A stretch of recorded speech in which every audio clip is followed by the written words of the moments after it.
Di balik bentuknya yang sederhana, mobil kancil menyimpan sejarah panjang perubahan angkutan perkotaan.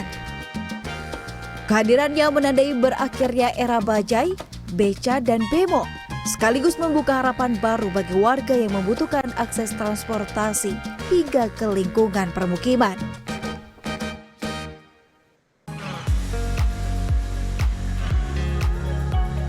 Meskipun suaranya kini sayup terdengar, keempat roda mobil kecil ini masih terus berputar.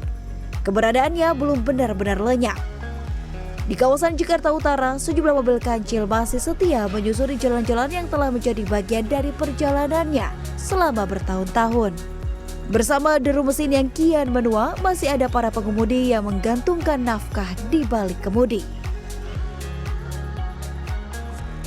Kendaraan niaga cilik irit lincah atau yang dikenal dengan mobil kancil menjadi salah satu favorit masyarakat Jakarta di awal tahun 2000-an. Munculannya dirancang untuk melewati pemukiman ibu kota yang padat yang tidak bisa dilewati oleh transportasi besar saat itu. Namun seiring dengan masifnya integrasi transportasi modern seperti LRT, MRT hingga ojek online, masihkah si kancil ini selincah sebelumnya? Dan bagaimanakah nasib dari pengemudi yang menggantungkan hidupnya dari kendaraan kecil ini?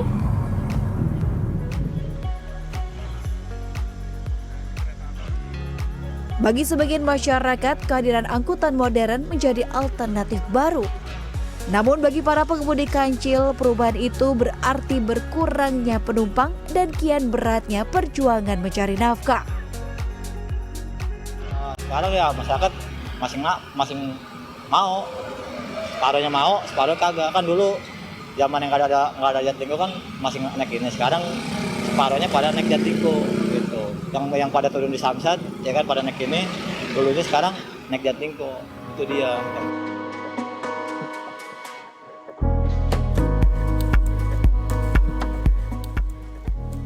Di tepi jalan kawasan Pademangan, sebuah kancil tampak menunggu penumpang. Ada Supardi, sosok yang telah menghabiskan lebih dari 1 dekade terakhir di balik kemudi mobil kancil.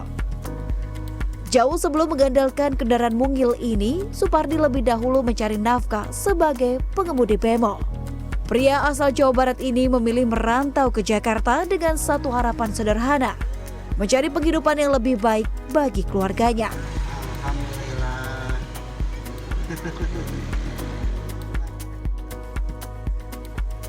Sebelum mulai mencari penumpang, Supardi tak pernah lupa memastikan kondisi kendaraannya.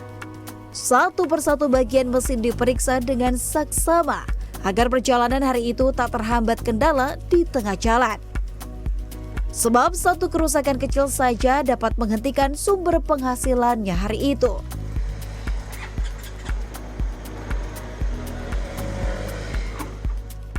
Sejak pukul 6 pagi hingga 8 malam, ia menyusuri rute yang sama menanti harapan penumpang datang. Tak ada rumah untuk pulang sejenak atau sekedar melepas penat. Di tengah kerasnya ibu kota, mobil kancil yang dipinjamkan oleh bosnya ini menjadi satu-satunya tempat berteduh, sekaligus saksi perjuangannya mencari nafkah.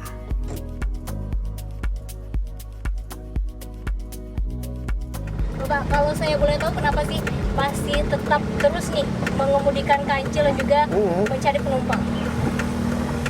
Sebetulnya sih kalau ini mah dari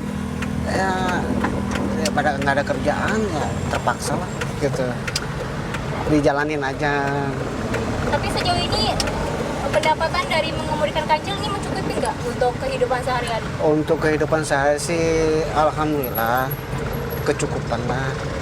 Oke, kalau boleh tahu berapa nih Pak pendapatannya yang didapatkan dalam sekali narik kancil ini?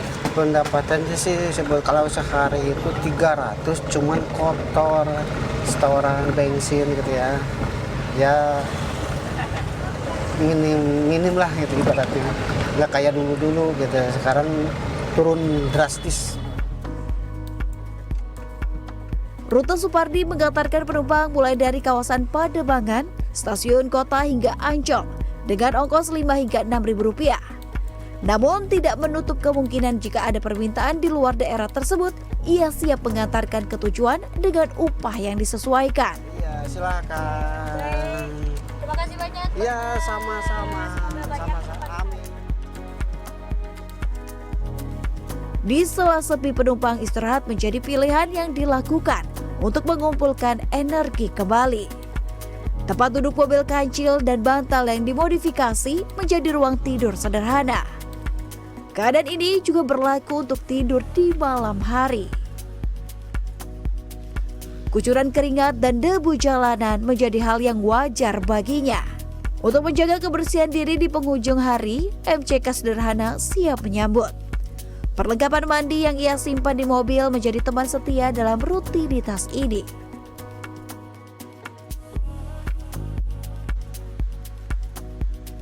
Meski kian terpinggirkan, perjuangan pengemudi kancil hingga hari ini tak lepas dari beberapa masyarakat yang masih setia menggunakan angkutan ini.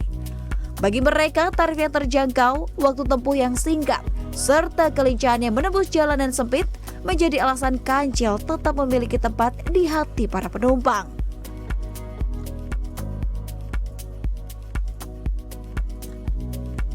Kalau kancil itu lebih cepat.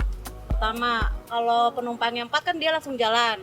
Kalau angkot kan nunggu penuh, ditambah kayak supirnya ya jutek-jutek. Kalau kancil itu rata-rata ramah. Kancil kan kecil ya, jadi penumpangnya lumayan sedikit, jadi nggak perlu nunggu lama, jadi cepet. Terus untuk transport ongkosnya juga lumayan murah sih. Lebih nyaman ya, udah gitu lebih cepat sih. Selalu ada terus gitu, standby, selalu ada kancil terus. Ya pengennya sih biar tetap ada aja gitu, biarin ibaratnya buat kita juga lebih mudah gitu untuk berangkat kerjanya. Modernisasi mungkin telah mengubah wajah transportasi ibu kota. Namun di balik deru kendaraan masa kini, mobil kancil masih menyimpan kisah tentang mereka yang memilih bertahan. Mikaira Amar, Maranatha, Jakarta.